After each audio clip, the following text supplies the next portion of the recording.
Exciting, you know. Got the call from David, and I was excited. You know, you're talking about one of the best relievers for the past few years, a guy that's used to pitching on high leverage and, closing experience. And, I mean, we're looking for help down there, and the fact that we got one here, I was excited.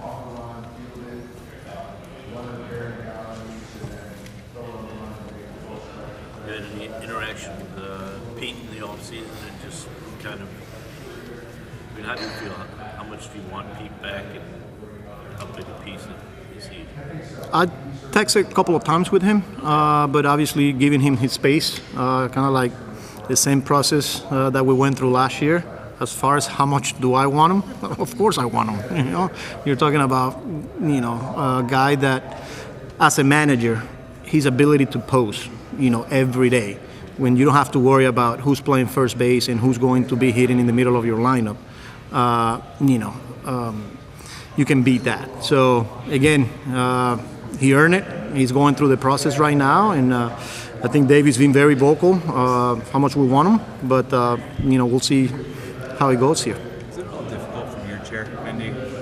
Obviously, he's a free agent, but he has the right to go out and talk to everyone he wants to. But is it difficult to kind of sit back and know that it is a process, and he's going to go talk to other teams, he's going to go do this and that? Yeah, I guess the more you do it, you're kind of used to it now. Like last year, I was kind of like waiting for that text from David or a call.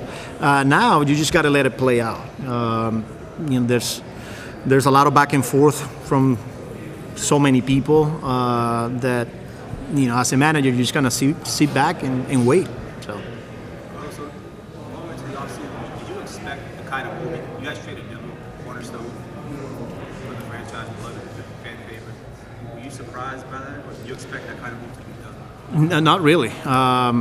It wasn't an easy decision. And when David gave me a call, I kind of paused for a little bit, to be honest with you, because of how much Brandon represented and what he meant to the team, right? But at the same time, when you're talking about a guy coming back like Marcus Semien with, a lot of the same traits, right? Like qualities, makeup, proven winner, you're like, okay, all right, and also give us the ability to improve our defense on the right side of the infield. But yeah, it was a tough one, wishing Brandon nothing but the best because, as a manager, he represented, everything. So, but again, excited to have a player that caliber like Marcus. So. With Semien now occupying second base, how do you view third base? Obviously, second base, you can use that to kind of get some of the other guys playing time, but now you don't have that much of a weapon.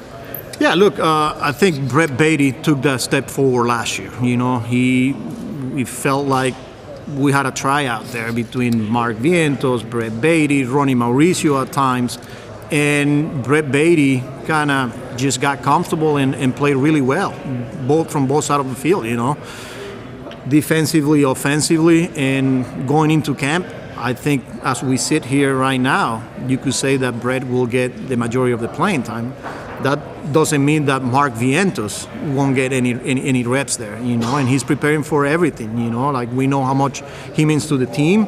And like I said, we'll see what happens, but Brett Beatty, as of right now, will get a lot of the opportunities. When you have a situation like that, if there are players who maybe don't see an everyday spot for you, how do you communicate to them that they're still? Yeah, there's constant communication with them, not only during the season, but during the off-season. I met with Vientos not too long ago, face-to-face, just to kind of check with them. But again, a lot can happen between now and March, whenever opening day is, right? But once you get to the regular season, you have to communicate with those guys day in and day out. At times they're not going to like it because they want to be in the lineup, they want to play, but also just be transparent and honest with them. So, and that's how I will continue to approach that situation. Vientos said that he's taking equal defensive reps this winter at third and at first. Do you anticipate him playing more first base, especially if Alonso doesn't resign? Yeah, we'll see what happens here, but we're preparing him for every scenario. Like we're not throwing third base out of the window. He's working a lot at first base, but again, a lot can happen. So the one thing I told him is just control the things you can control, and that's putting yourself in the best position and come up show up to camp and ready to compete. How do you create chemistry, cohesion in the clubhouse when you have such a big roster overhaul, and also such a huge change to your coaching staff as well? Yeah, we're talking about the coaching staff. Yeah, we lost so many coaches and good people, and not easy decisions, especially from the chair where I'm sitting as a manager. You develop so many relationships with these guys; they become part of your family. But at the same time, I'm excited about the coaching staff and some of the guys that we were able to bring on board. You're talking about continuity in the team chemistry. We brought up 4 guys from player development.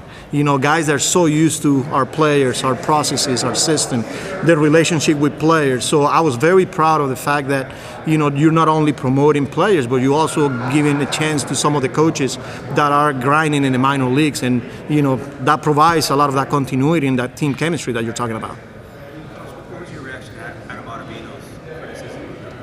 Yeah, I mean, I'm not going to get on the back and forth there. The one thing I'll tell you is, as an organization, our job is to put together a roster that is going to help us reach the ultimate goal, which is win a World Series. And in order for us to do that, we need our players healthy, playing in the field, performing at the highest level, whether they're position players, whether pitchers, starters, relievers. And when you look at the numbers, the facts are right there. We were probably one of the teams that protected the bullpen guys better than anybody. And you're talking about we were able to do that with so little length that we were getting from the starters. I don't think this is a Mets issue. I think this is an industry that this year we were dealing with a lot of injuries. But like I said, I'm comfortable with the process too. When you're talking about guys who's available, there's so many people, so many conversations that happen throughout the day. As soon as you get to the ballpark, you're talking to the pitching coaches, you're talking to the trainers, you're talking to the players. And then once the games start, you have a pretty good idea who's available and who's not. And that's when I make the decisions there. But I feel pretty comfortable in saying that we are one of the better teams that protect the relievers. So. Carlos, a year ago, you guys had just signed Juan Soto at this time. You're coming off a deep October run. This year is a lot different. You've already made a pretty big clubhouse trade with Nimmo. The coaching staff is new. Does it feel very unsettled right now as you guys are trying to get ready? I know it's early in the off season, but just how much of a different feel is it this year, this off season, compared to last? Yeah, I mean, it look, seems like the momentum has kind of been stopped a little bit. Yeah, and when you don't play well, that happens, right? A team that had so much expectations, and we didn't even make it to the playoff. Free agents, coaches, but here we are. We have a really good opportunity, and you just have to embrace the challenge. So, and I'm excited about that, and really looking forward to get going. Along those same lines, how do you assess kind of your job as a manager last season? Obviously, coming up short. And is there anything maybe you could have done? Not good enough. When you're talking about a team that went into the season with so much expectations and we fell short, that falls on me as a manager, and I got to be better. So when you're talking about assessing the job, I fell short, and here we are working towards the goal of not only playing in October, but deep into October. So. What specifically do you think you could be better at? At everything, relationship, communication, processes, 2024 was really, really good, and then you fell short, and you got to take a minute and sit back here and, look yourself in the mirror and how can you get better. And I think it starts with that. I'm always being a guy that takes pride on communicating and creating an environment where people are really looking forward to come to work.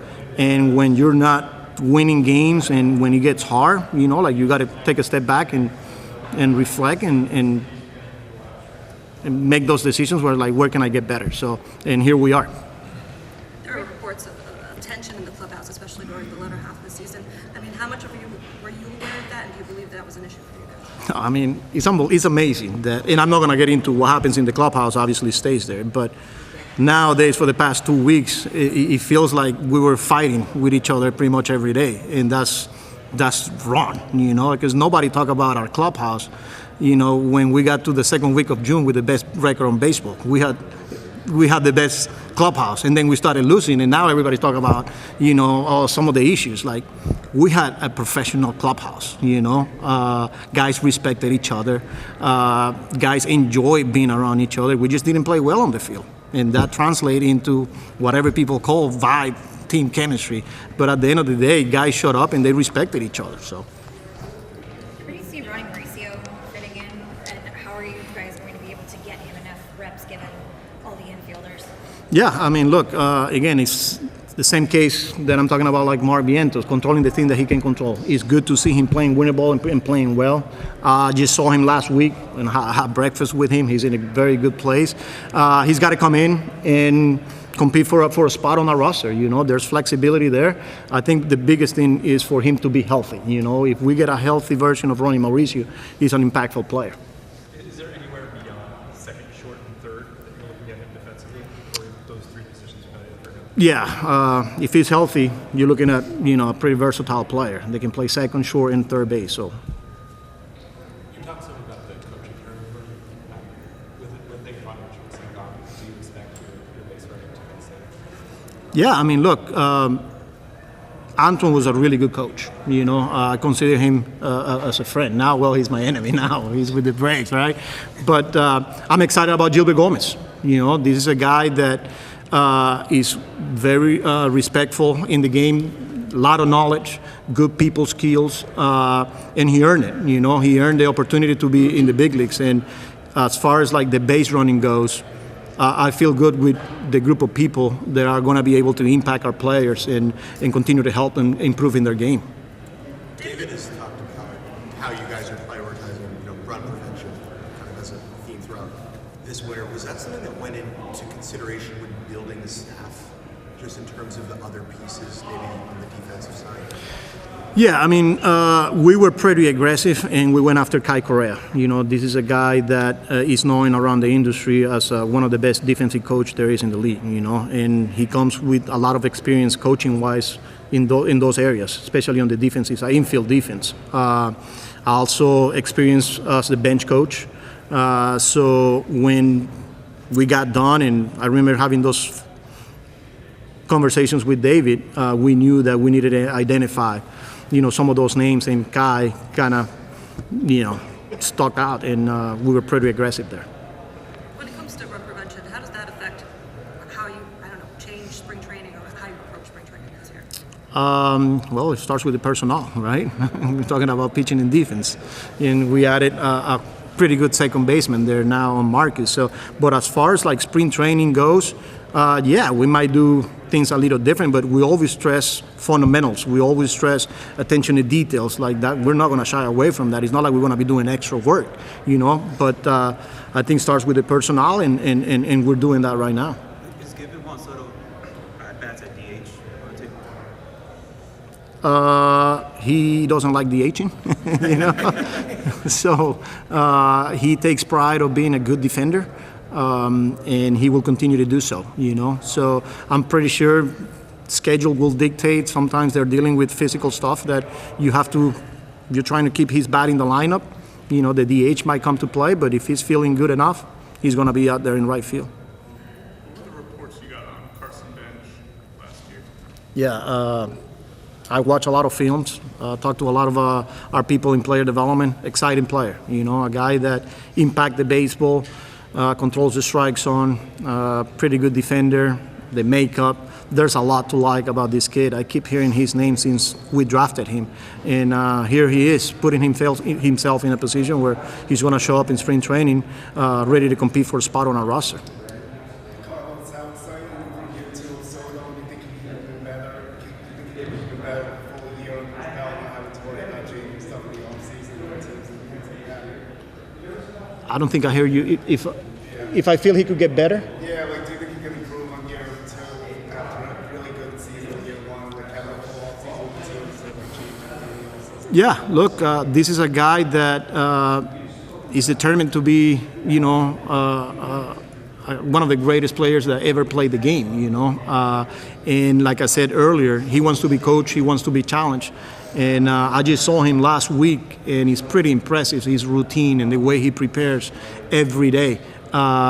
He he's not satisfied with personal numbers. He wants to win. He wants to win a World Series. That's his goal, and he's working towards that. So I'm excited about year 2 from Juan Soto here with the Mets, and I can't wait. The trio of young arms that came up at the end of the year with Sproat and Tommy McLean, do you anticipate them being up for the entirety of 2026? Like, are the training wheels off there? Are they fully big league starters right now in your mind? If they're fully starters right now? Fully, like at the big league level, like you anticipate them contributing for the full season? Oh yeah, I mean they're gonna play a big role on our season, right? You're talking about having depth and things like that. But again, who knows what's gonna happen from here to whenever we report to spring training and once we get to New York. But those guys, they're exciting. They show flashes. Obviously, McLean was really, really good for us. Pro was outstanding, and Jonah has some ups and downs. But they're all 3 of them are pretty impressive, and we're counting on all of them. ¿Qué quieres que te diga en español? Bueno, Carlos, luego de una temporada muy mala para los Mets y yendo a tu último año de contrato, ¿qué tanta presión y expectativas tú tienes del 2026? Sí, mira, cuando tú hablas de la temporada pasada, pues no fue una temporada decepcionante para nosotros, un equipo con muchas expectativas y no pudimos jugar en octubre. Eso dice mucho del fracaso como que tuvimos como equipo. A lo que se refiere con mi contrato y todas esas cosas, mira, cuando tú estás en esta silla de manager de Grandes Ligas, siempre esa silla está caliente y uno no puede estar pensando en eso. Mi trabajo es ser la mejor versión de Carlos Mendoza, cómo yo puedo impactar a los peloteros, cómo yo puedo impactar a la organización y al final del día, pues los resultados, que es ganar juegos de pelota. Y eso es lo que estamos trabajando en esta temporada muerta. Pues hemos hecho unos cambios mayores en el equipo de piezas que han sido importantes y también muy contento con lo que hemos obtenido. Falta mucho todavía por recorrer, pero de verdad bastante emocionado por lo que hemos conseguido hasta el momento. ¿Qué tú piensas de todos esos rumores de chismes que había en el clubhouse? Lo que tú acabas de decir, chisme. Es impresionante que nadie hablaba del clubhouse de nosotros y en las últimas 2 semanas pues lo que se escucha es bulla de que prácticamente lo que la gente está haciéndolo saber es como que estamos peleándonos todos los días, cuando es completamente lo contrario a la realidad. Era un clubhouse profesional, donde los muchachos se respetaban, donde los muchachos venían a trabajar y a competir el día a día. ¿Cuál fue la diferencia? Que no ganamos juegos de pelota. Nadie hablaba del clubhouse de nosotros por los 2 primeros meses y medio de temporada cuando teníamos el mejor récord. Nadie hablaba del clubhouse. Pasaron 2 meses y medio malísimos de pelota, entonces ahora todo el mundo está hablando de los problemas, cuando es completamente mentira. Pero es parte del mercado, es parte de lo que nosotros vivimos en Nueva York, donde cualquier cosita pues se convierte en algo súper, la noticia es una cosa increíble, pero yo de verdad bastante orgulloso de los muchachos que tenemos en el clubhouse, de cómo nosotros representamos la organización y vamos a seguir añadiendo pues personalidades que nos ayudan a conseguir pues la meta, que es ganar una serie mundial. Incluyendo un pitcher como Framber Valdez. Mira, eso es, yo creo que el gerente de nosotros, David Stearns, ha dicho pues que nosotros estamos hablando con todos los peloteros que están disponibles. Pues. Obviamente sabemos la calidad de lanzador que es él y mira, yo como manager voy a ser aquí un poquito egoísta, yo quiero que me traigan todo lo que sea, ¿no? Pero vamos a esperar a ver qué pasa. What do you think went into the decision to let go of Jeremy Hefner? I mean, he's been so well regarded here and done a good job with pitchers. Yeah, not an easy one, and I enjoy working with him. I consider him a friend, obviously, and he's well respected within the industry.